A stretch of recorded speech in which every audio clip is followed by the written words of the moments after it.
Ladies and gentlemen, we are live!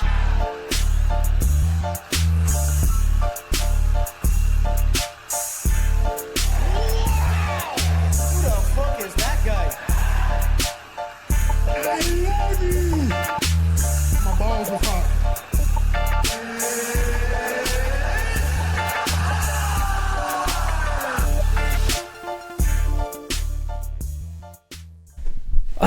Ladies and gentlemen, welcome to Across the Cage. My name is Stefan. This is episode 38, I believe, of Across the Cage. Lost count. As you can tell, a little bit different today. If you're watching the video podcast, you can only see myself. Obviously, in the audio, you will only hear me for the remainder of the episode. Unfortunately, Mark is extremely unwell. Mark is unfortunately sick with some sort of disease that is currently undiagnosed. This is the reason why we didn't record on the Thursday episode to, I guess, preview the card that I'll run through today. But it was legitimately a quarantine zone here. As you know, we're extremely transparent. We use Mark's apartment to record video and audio to bring content to you, obviously.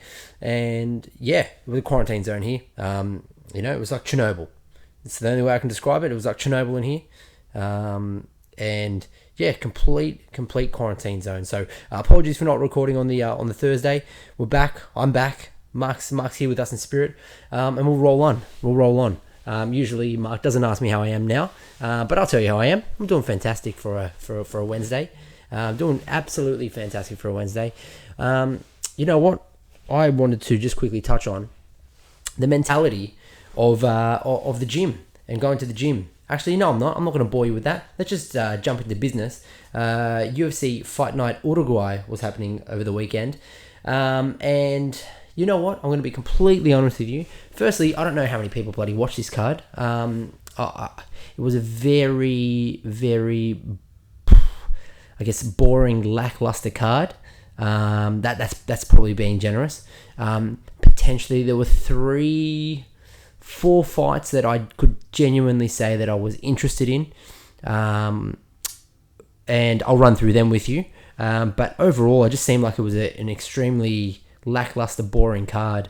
I'll be surprised to see how many people saw it. I think I'm going to guess and probably say around 20,000 people, 30,000 people probably watched it. Yeah, I don't know, it just wasn't marketed well, even though they did have a new market in Uruguay.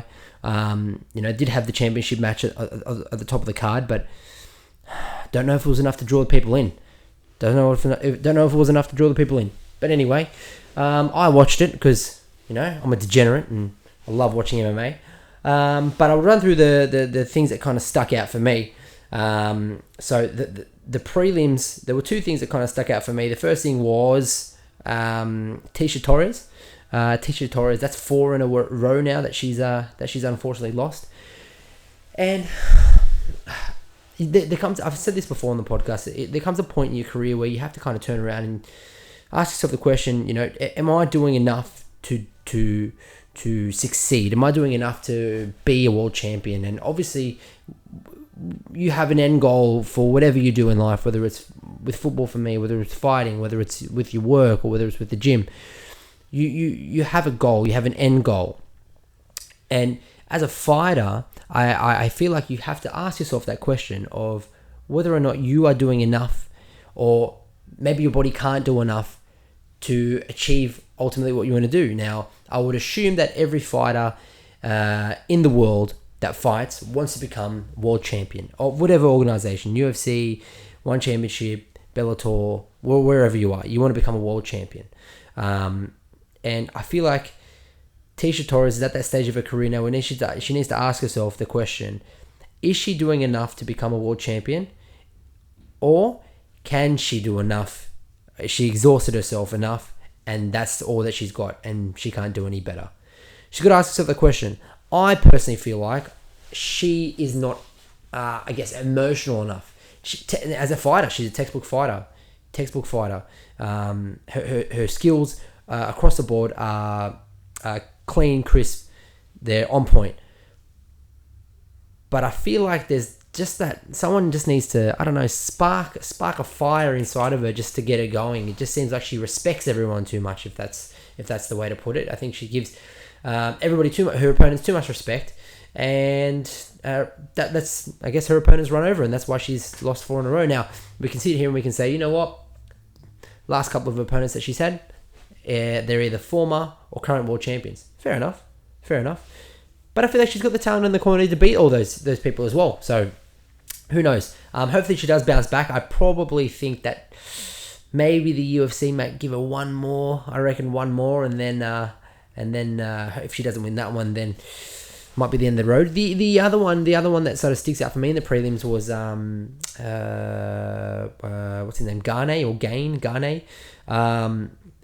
Jesus Christ. I was talking to a friend of mine before the fight, and I had said to him, keep your eyes on this fight, because either Gane is going to knock his opponent out, or his opponent's going to submit him. And Gane submitted his opponent. I'm sorry, I can't remember what his name was, his opponent. And I'd love to bring it up, but I don't have controls over the computer. So actually, what I'll do, I'll waste everyone's time, and I'll bring it up on my little doohickey phone here. Yeah, call it a doohickey. Don't know why I call it a doohickey. That's how old am I? 75. It's absolutely ridiculous that I've just called this a doohickey. UFC. Yeah, I was just, while I'm bringing this up, he's a massive threat to that heavyweight division. That was his first fight in the UFC. It was his debut in the UFC, and I just think that he has got everything. He obviously he's got a ground game. He submitted the guy with a head and arm choke. That's what it's called, head and arm choke. Yeah, submitted with a head and arm choke. Just his movement. The only other person that I can sort of relate that type of movement in heavyweight to that I've seen fresh up is Brock Lesnar. Now it's weird to say, really weird to say, but Brock Lesnar moves like a middleweight, and Gane moved like a middleweight. His karate style stance, he was jumping around, he's bodied up. I'm pretty sure he's a kickboxing world champion as well. Just, man, he is an absolute threat to that heavyweight division. Absolute threat. Prelims, here we go. Prelims. Cyril Gane, here we go. Rafael Pessoa Nunes is who he fought. Man, and hey, does Gane look like Anthony Joshua? I was freaking out. It looks exactly like Anthony Joshua, exactly the same. But yeah, really excited to see what he does with his career. Hopefully he gets a notable couple of wins under his belt.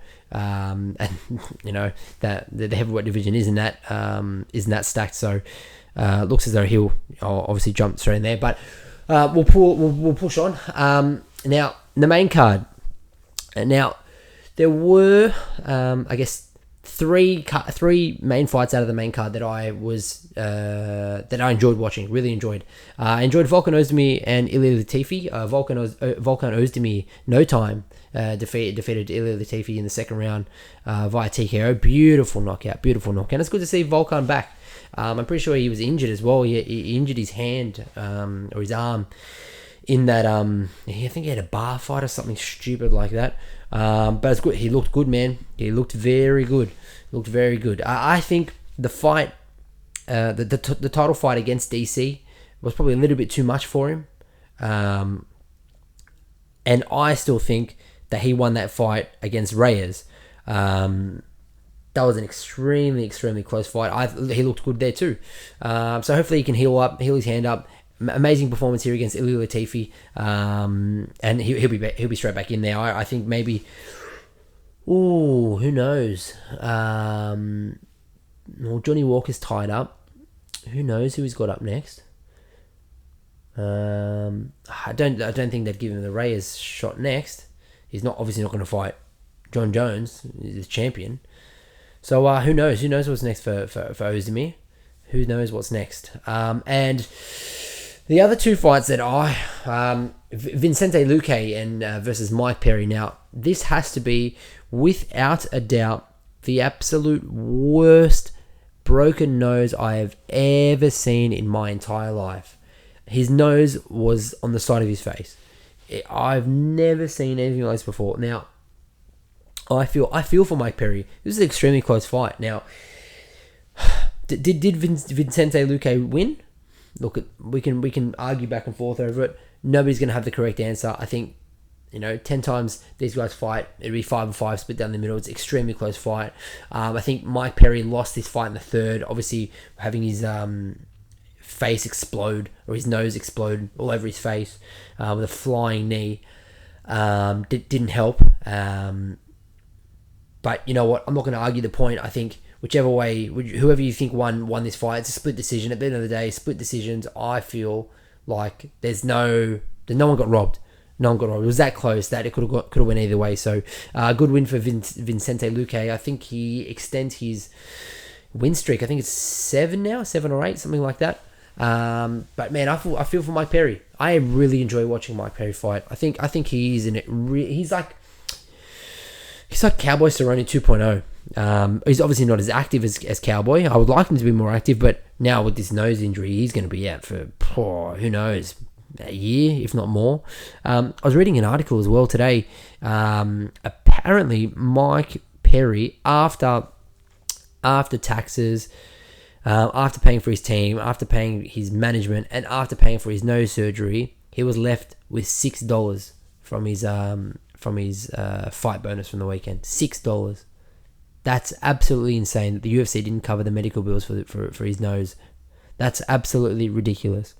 The images and the video of Mike Perry breaking his nose went absolutely viral, and it's one of those things that UFC gain basically free marketing off of it, and they don't even cover Mike Perry's medical bills for that. He's still in Montevideo at the moment. He's still in Uruguay.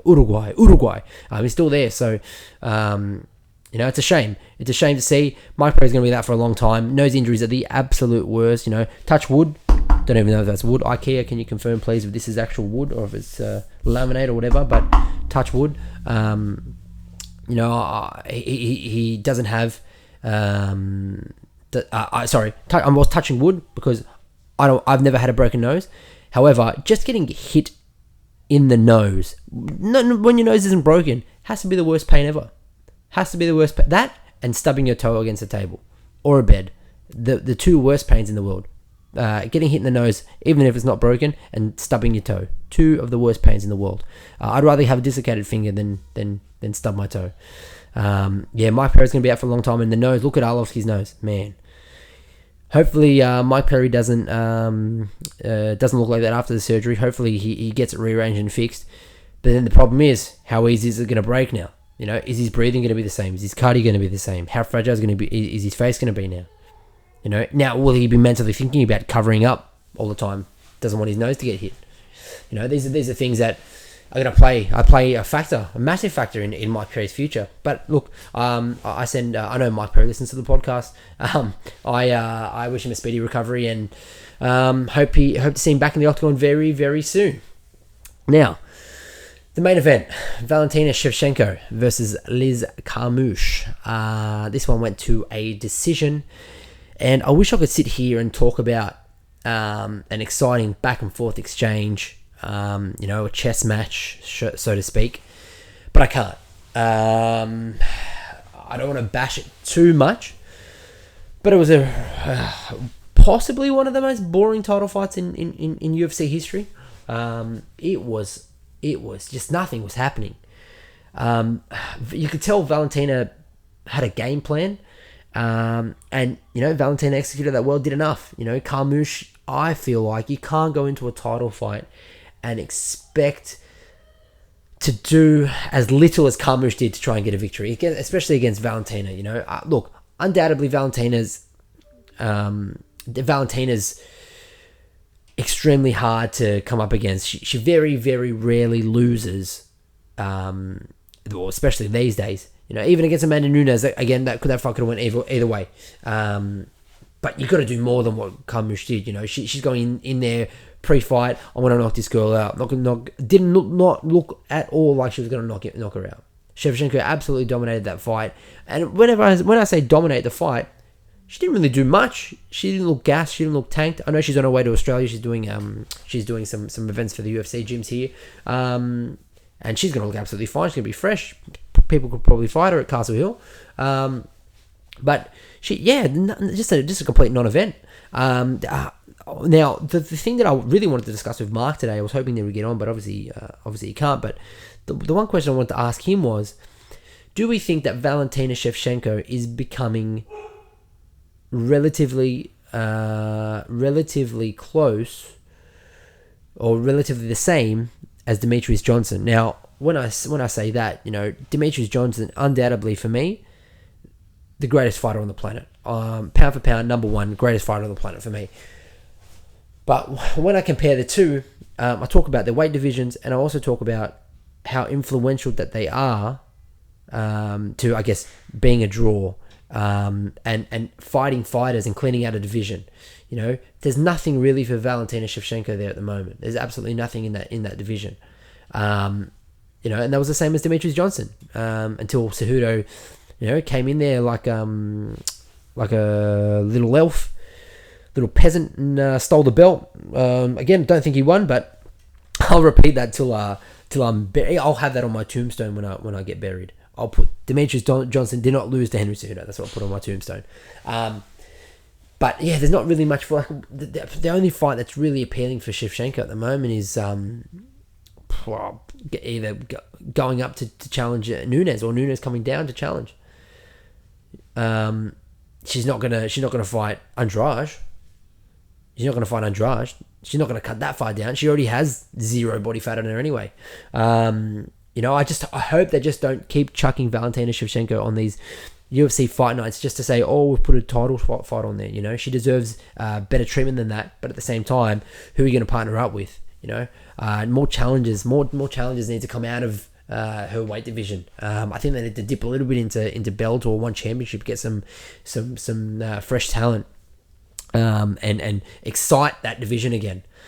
But that's really it for UFC Uruguay. There wasn't really too much else happening. But again, for me, if I had to rate it, out of pesos, I'll have to give that out of 10 pesos. I'll give that about 2.5 pesos out of 10 pesos. Now, pesos is the currency of Uruguay, I'm pretty sure, and the 2.5 goes to Mike Perry. Mike Perry is the notable winner of the 2.5 pesos of the week. And that is that. Now, what I'd like to do is, again, weird doing this by myself. We'll cut into some news. Roll it, sir.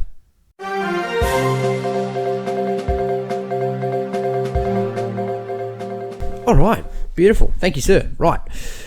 Stefan Struve puts retirement on hold, faces Ben Rothwell at UFC Washington. Now, when I first read this, my first thought was, why? Stefan Struve, why? You went out gallantly. You had a knockout victory. You couldn't have gone out in a better way, unless in your mind you believe that you can become the heavyweight world champion. There's no reason for you to come back, or you have no other ways and means of income. Who knows? He might be on I think he signed a new 7-fight deal, which is absolutely insane. But you know what? Struve's gonna Struve, man. Struve's gonna Struve, and if he wants to fight, he's gonna fight. Nobody can hold him to that. Nobody can criticize him for wanting to jump in there and fight again. I'll definitely tune into UFC Washington to see Stefan Struve and Ben Rothwell. But I just hope that this is not detrimental to his health. I hope that Stefan Struve comes out of this looking good, feeling good, and well, hopefully coming up with a victory. Who knows? But biggest thing for me is I hope that he comes out of this healthy. I don't want anybody like BJ Penn's doing, for example. He's jumping in here. He's not looking good. He's causing more problems for himself than creating, I guess, streams of income, so to speak, or avenues of promotion. All the promotion that BJ Penn's getting at the moment is rubbish, and I hope that doesn't happen for Stefan Struve. So, welcome back, Stefan Struve. Jessica Ai takes on Viviane Araujo at UFC 245 in December. Good to see her back after that probably knockout of the year, knockout of the century, really. by Valentina Shevchenko, the leg kick or the high kick from hell. Some say that Jessica Eye only just woke up last week, so good to see her back. Hopefully, she was right up there. And most people were sort of touting her as to be the one to really test and push Valentina Shevchenko, and that wasn't the case. So hopefully she can regroup, come back, put on a good performance at UFC 245, and get the victory. I was really interested in this because obviously myself and Mark will be going to the event. Ally Quinta and Dan Hooker verbally agree to UFC 243 clash. Man, what a fight. What an absolute fight. Obviously, Ally Quinta coming off the loss against Cowboy Cerrone, and Dan Hooker coming off the loss against what's his name? Brazilian guy. Barboza, Edson Barboza. Was it Edson Barboza did he come back? Was that his last fight, Dan Hooker? I'm pretty sure it was Barboza, the Barboza loss. Anyway, you can correct me. Man. Now this fight, this could be a main event of an ESPN card or an ESPN Plus card, you know. Now they're trying, obviously that this will help the pay-per-view buys for UFC 243. I don't think the ticket sales will have any effect on like, I think they're basically almost all sold out anyway, the tickets to UFC 243. But it's more so for the pay-per-view buys. It's hard to pick. You know, if this is, I'll break it down. We'll break it down closer to the event anyway. But I'm just excited to see Quinta and Hooker back. Unexpected to see them both fighting each other, but this doesn't end in a decision. This someone's getting knocked out or submitted. So good to see both of them back. Man, it's lots of comebacks here. And I think the biggest news that came out of last week and this week was non-MMA related. Was actually Anthony Joshua and Andy Ruiz Jr. The rematch has been set December 7, happening out of Saudi Arabia on neutral ground, Saudi Arabia. Now, I have a couple of thoughts on this, and I'll finish up on this because, you know, having across the cage with just Stefan, it is uncomfortable to listen to me for 30 minutes. So I do apologize, and I do thank you if you've made it this far. Now, a couple of things. I'm happy. I'm really happy that Andy Ruiz stuck by his guns and didn't want to take the fight in the UK. I'm really happy that he didn't do that because, you know, ultimately you're playing into AJ's hands. But at the same time, this is boxing. And as we know, boxing can be extremely crooked. Wherever you are, whether it's in England, Vegas, Madison Square Garden, Australia, Saudi Arabia, crooked. Number one crooked. Number one bullshit. Now, this is all run by Eddie Hearn. Eddie Hearn is the puppet master. Eddie Hearn's got his hands out, and he's got Anthony Joshua in a string here, Andy Ruiz in a string here, and he's got the Saudi Arabian Boxing Commission in a string here, and he's just going, and he's running everything here. He's running everything. So if Andy Ruiz Jr. does not knock out Anthony Joshua again on December 7th, Anthony Joshua will become a 2-time heavyweight world champion. I'll say that right now. And I believe Anthony Joshua has previously spent time in Saudi Arabia. So, you know, to say that it's neutral ground, I completely disagree. Because I believe Anthony Joshua has spent a lot of time there, and it's run by Eddie Hearn. So you can say neutral ground as much as possible, but ultimately Anthony Joshua and Eddie Hearn control all the power in this one, and it is not neutral at all. What I am happy about is Andy Ruiz Jr. is going to get paid. I believe the minimum amount he's going to be making from this one is a sweet $9 million, which is good. Anthony Joshua is going to make $450 gazillion because it's Anthony Joshua. But who knows? If Anthony Joshua loses this one, seems like he's done. Seems like he's absolutely done. Because even if he wins this, I really don't think that the Wilder fight and the Fury fight are there for him right now. You know, he needs to prove himself at the end of the day. You know, he took an L against Andy Ruiz Jr. coming in on short notice. Because I believe they were hoping to get the AJ versus Deontay Wilder fight at the end of the year, probably around this time, and no, that wasn't the case. Now, why was this fight even put in Saudi Arabia? Is the biggest question. I was listening to who was it? Luke Thomas on what do they call it?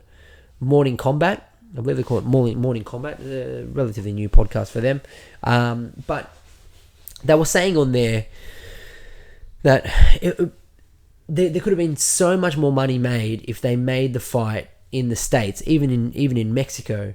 Kind of like what they do with Canelo. They bring Canelo around all the the hot spots, so to speak.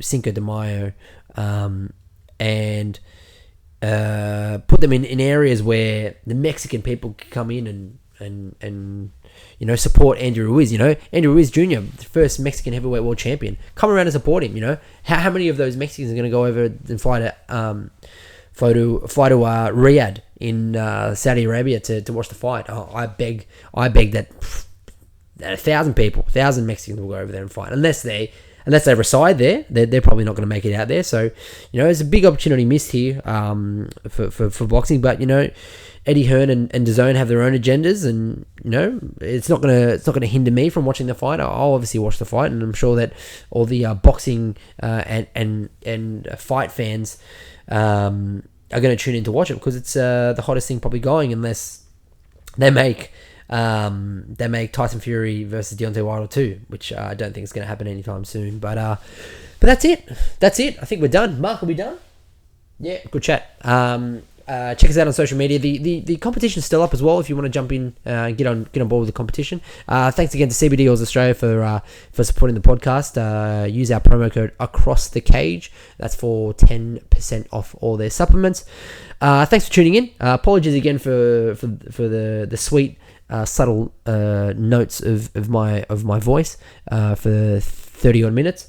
Appreciate you tuning in. Hopefully Mark comes in for the episode tomorrow. If not, you'll see me again here. My name is Stefan. Thanks for tuning into Across the Cage. Take care.